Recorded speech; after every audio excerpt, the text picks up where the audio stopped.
नमस्कार, मैं अभिषेक स्वागत करता हूँ आज के टॉपिक जो इकोनॉमिक सर्वे 2024-25 से बने हैं, जो सरकार द्वारा बजट के एक दिन पहले रखा जाता है। आए हम इस पर विस्तृत चर्चा करते हैं।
शुरुआत करते हैं इकोनॉमिक सर्वे 2024-25 की।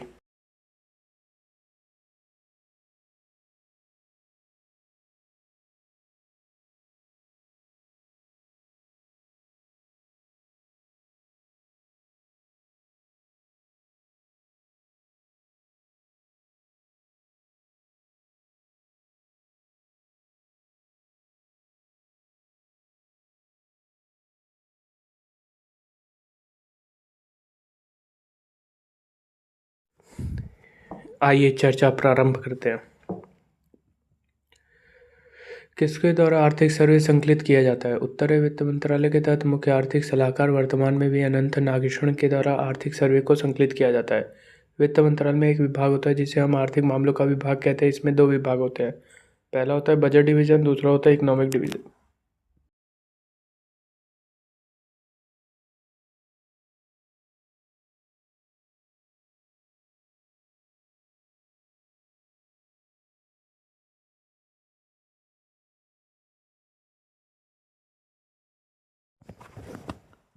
अगला,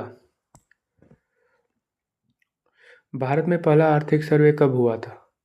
तो उत्तर है देश का पहला आर्थिक सर्वे 1950-1951 में पेश किया गया था। उसके बाद साल 1964 तक इसे केंद्रीय बजट के साथ पेश किया गया, लेकिन 1964 में इसे बजट से अलग कर दिया गया। इसमें क्या क्या शामिल होता है? इस सर्वे में विभिन्न क्षेत्रों के पूरे साल के आंकड़े शामिल किए जाते हैं। सर्वे में भारतीय सरकारों के विभिन्न कार्यक्रम और नीतियों को शामिल किया जाता है।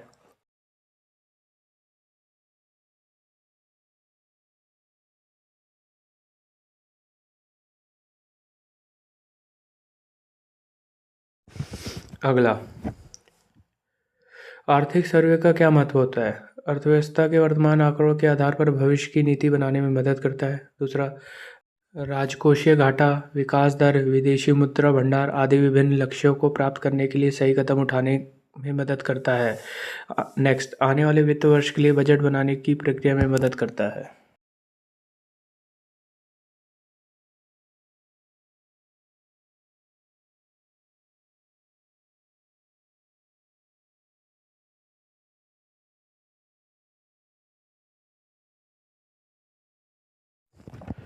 अगला, इकोनॉमिक सर्वे 2024-25 की मुख्य बिंदु। भारत की अर्थव्यवस्था मजबूत बनी हुई है। वित्त वर्ष 2025 में 6.4% की वृद्धि की उम्मीद है। मुद्रास्फीति नियंत्रण में है, लेकिन खाद्य कीमतों पर निगरानी की आवश्यकता है। व्यापार विस्तार पर एफडीआई में सुधार हो रहा है। बाहरी क्षेत्रों में विनियमन मुक्ति और व्यापार अनुकूल नीतियाँ उद्योग और सेवाओं को आगे बढ़ा रहे हैं। बुनियादी ढांचा, कृषि और डिजिटल परिवर्तन मध्यम अवधि में विकास को बढ़ावा दे रहे हैं। जलवायु, एआई और स्वचालन भारत के भविष्य के कार्यबल और अर्थव्यवस्था को आकार देगी। अगला, इस साल जीएसटी कलेक्शन 10.62 लाख करोड़ रुपए रहने का अनुमान है। स्थिर रहेगी भारतीय अर्थव्यवस्था। सर्वे में बताया गया कि वैश्विक अनिश्चितताओं के बावजूद वित्त वर्ष 2025 में भारत की वास्तविक जीडीपी वृद्धि दर 6.4% दशकीय औसत के करीब बनी हुई है। सर्वे में कहा गया कि विकास के उतार चढ़ाव को ध्यान में रखते हुए वित्त वर्ष 2026 में वास्तविक जीडीपी वृद्धि 6.3 से 6.8 के बीच रहने की उम्मीद है। वास्तविक सकल मूल्य वर्धन जीवीए भी वित्त वर्ष 2025 में 6.4% बढ़ने का अनुमान है।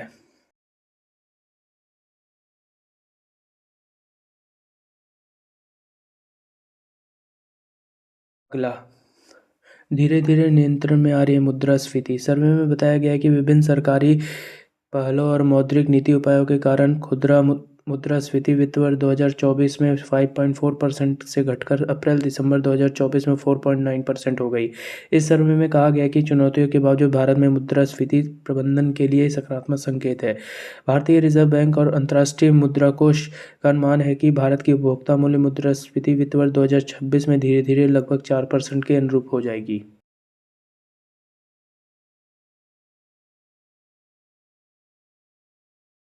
अगला, वित्तीय समावेशन पर सरकार का विशेष महत्व। आरबीआई के वित्तीय समावेशन सूचकांक में मार्च 2021 में 53.9 से सुधार होकर मार्च 2024 तक 64.2 हो गया है। ग्रामीण में बैंकों का प्रदर्शन। 700 जिलों में 22,059 शाखाएं खोली गई हैं। खाद्य मुद्रास्फीति नियंत्रित करने के लिए प्रशासनिक उपाय। अनाज गेहूं पर स्टॉक सीमाएं लगाई गई हैं।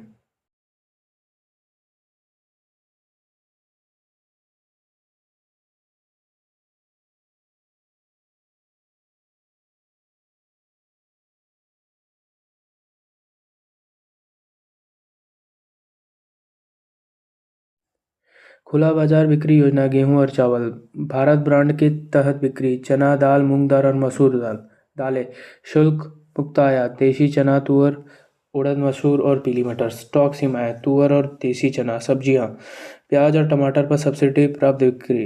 प्याज पर बफर स्टॉक।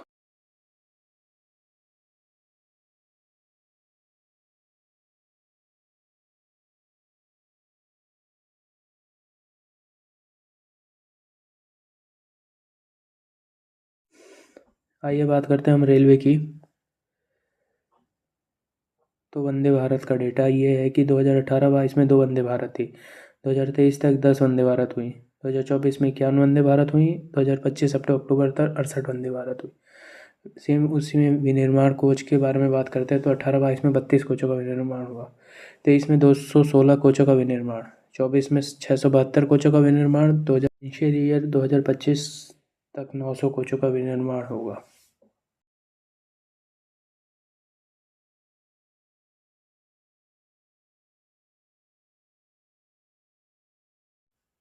अगला, आरसीएस के अंतर्गत परिचालित हवाई अड्डे और मार्ग। उड़ान एयरपोर्ट मार्च 2024 में 84 थे, दिसंबर 2024 में 88 कर दिया। उड़ान रूट्स जो मार्च 2024 में 545 थे, दिसंबर 2024 में 619 कर दिया। विद्युत क्षेत्र में क्षमता संवर्धन। पावर कैपेसिटी एडिशन मेगावाट पहले 9,943 मेगावाट के आसपास था, अब 15,008 वाट के आसपास हो गया है।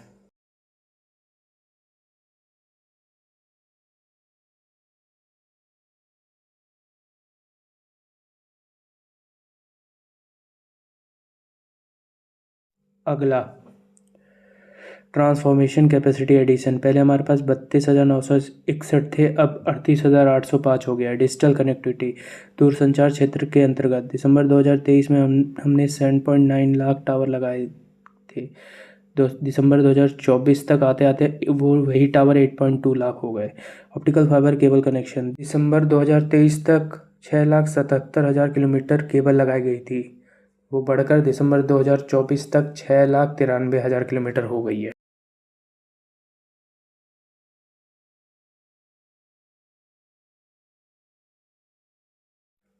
अगला, हाई स्पीड ब्रॉडबैंड दिसंबर 2023 तक 8 लाख के करीब कनेक्शन थे, वो बढ़कर 2024 में लाख हो गए हैं। ग्रामीण अवसंरचना जल जीवन मिशन के तहत प्रति सुरक्षित घरों तक पेयजल को पहुंचाना। जल जीवन मिशन के अंतर्गत पूर्व कवरेज प्राप्त करने वाले राज्य अरुणाचल प्रदेश, गोवा, हरियाणा, हिमाचल प्रदेश, गुजरात, पंजाब, तेलंगाना, मिजोरम। 2019 तक 3.2 करोड़ घरों को जोड़ा गया था, अब लगभग 15.3 घरों को 2024 तक जोड़ा जा चुका है।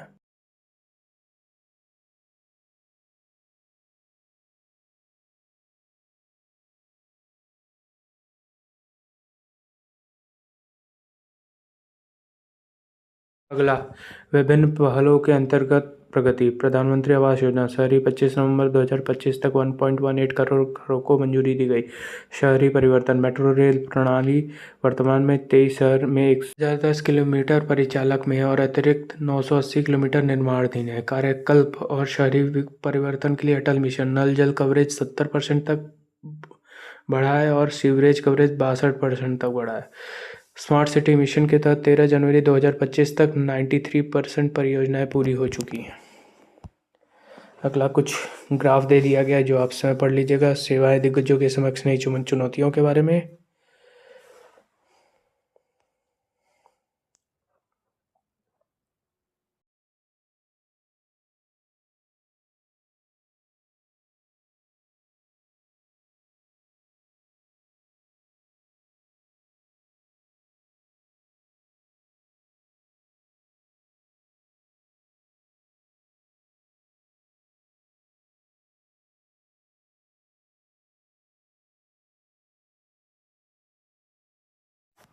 अगले में दिया गया कृषि और खाद्य प्रबंधन भविष्य के क्षेत्र के बारे में जो आप स्वयं पढ़ लीजिएगा।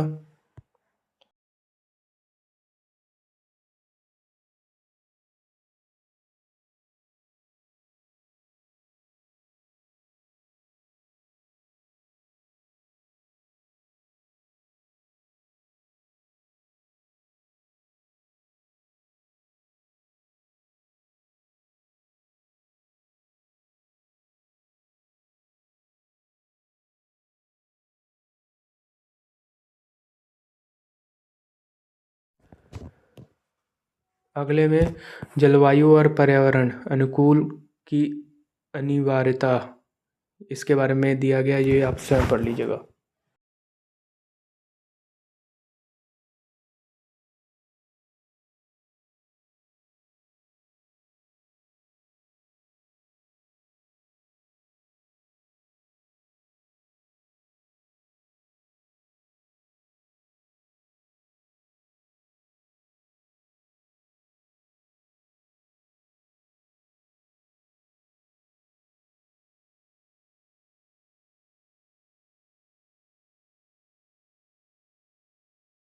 हमें एआई युग में श्रम व्यवस्था संकट या उत्प्रेरक, जिसके बारे में हमने दे दिया है वह आप खुद पढ़ लीजिएगा।